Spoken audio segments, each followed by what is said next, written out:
Seruput kopi dulu, Lur. Kali ini kita bahas sesuatu yang jarang dibahas, tapi dampaknya besar banget buat kekuatan bawah laut Indonesia.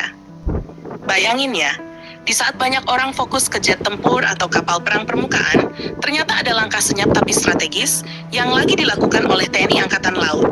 Mereka baru aja melakukan kunjungan resmi ke salah satu pusat pelatihan kapal selam paling canggih di dunia, tepatnya di Toulon, Prancis. Dan ini bukan sekadar kunjungan biasa, Lur. Ini adalah langkah serius buat meningkatkan kemampuan perang bawah laut Indonesia. Delegasi TNI AL datang ke French Naval Base Saint-Mandrier, salah satu fasilitas pelatihan elit milik Defense Council International atau DCI. Kunjungan ini dipimpin oleh Laksamana Pertama Haryo Purnomo dan berlangsung selama beberapa hari, dari akhir Maret sampai awal April. Nah, yang menarik, fokus utama mereka bukan cuma lihat-lihat, tapi benar-benar ngecek kesiapan pelatihan untuk prajurit kapal selam Indonesia ke depan. Kenapa ini penting? Karena perang laut modern sekarang bukan lagi soal siapa punya kapal paling besar, tapi siapa yang paling sulit dideteksi. Dan disinilah permainan kapal selam dimulai. Delegasi TNI AL langsung masuk ke jantung pelatihan, yaitu berbagai simulator canggih. Mulai dari simulator CIC atau Combat Information Center kapal selam, lalu simulator sonar, ruang kendali kapal selam, sampai laboratorium radar dan electronic warfare. Artinya apa? Artinya Indonesia mulai serius membangun kemampuan tempur berbasis simulasi tingkat tinggi. Kalau dulu latihan banyak dilakukan di laut langsung, sekarang negara maju sudah mengandalkan simulator untuk menciptakan skenario perang yang kompleks tanpa risiko. Dan ini bukan simulator biasa.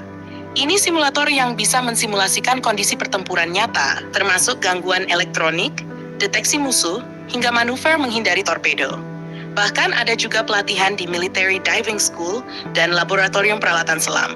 Jadi bukan cuma operator kapal selam, tapi juga kemampuan pendukung seperti penyelam militer ikut ditingkatkan. Sekarang kita masuk ke bagian paling menarik, yaitu teknologi LOFAR, Low Frequency Analyzing and Recording. Ini adalah salah satu sistem paling krusial dalam peperangan bawah laut. LOFAR digunakan untuk mendeteksi suara frekuensi rendah di bawah laut. Dan di dunia kapal selam, suara itu segalanya. Setiap kapal selam, setiap kapal perang, bahkan baling-baling punya sidik suara sendiri. Dengan LOFAR, operator bisa mengidentifikasi apakah itu kapal musuh, kapal kargo, atau bahkan kapal selam nuklir. Jadi bukan cuma ada suara, tapi bisa tahu itu suara siapa. Nah, disinilah level permainan berubah. Kalau Indonesia menguasai LOFAR dengan baik, maka kemampuan deteksi kita akan melonjak drastis. Dan ini penting banget, karena kapal selam modern sekarang makin senyap. Contohnya kapal selam kelas Kilo Rusia yang dijuluki Black Hole, atau kapal selam nuklir barat yang hampir tidak terdeteksi. Tanpa sistem seperti LOFAR, kapal selam kita bisa jadi buta di bawah laut. Makanya pelatihan ini bukan sekadar upgrade biasa, tapi upgrade strategi. Sekarang coba kita lihat implikasinya.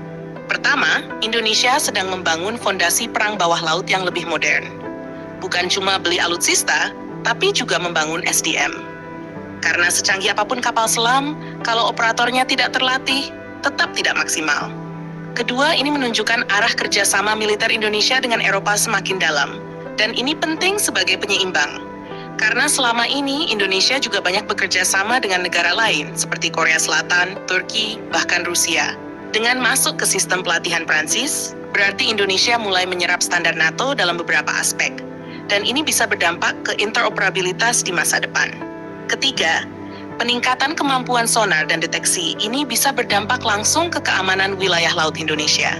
Kita tahu sendiri, Indonesia punya jalur laut strategis seperti Selat Malaka, Laut Natuna, sampai perairan timur.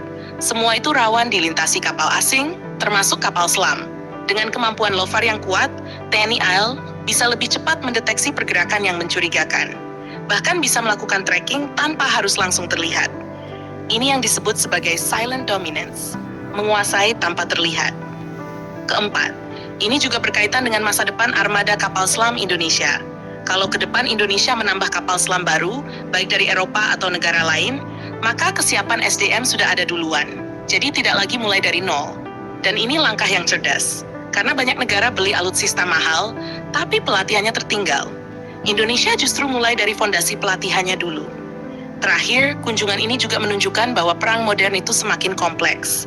Bukan cuma soal rudal, bukan cuma soal kapal, tapi soal data, sinyal, suara, dan kemampuan membaca situasi yang tidak terlihat. Dan kapal selam adalah simbol dari perang masa depan itu. Sunyi tapi mematikan. Jadi Lur, langkah TNI AL ke Prancis ini bukan sekadar kunjungan, ini adalah investasi jangka panjang untuk dominasi bawah laut Indonesia. Dan kalau ini terus dikembangkan, bukan tidak mungkin Indonesia ke depan jadi salah satu kekuatan bawah laut paling diperhitungkan di kawasan. Gimana menurut kalian?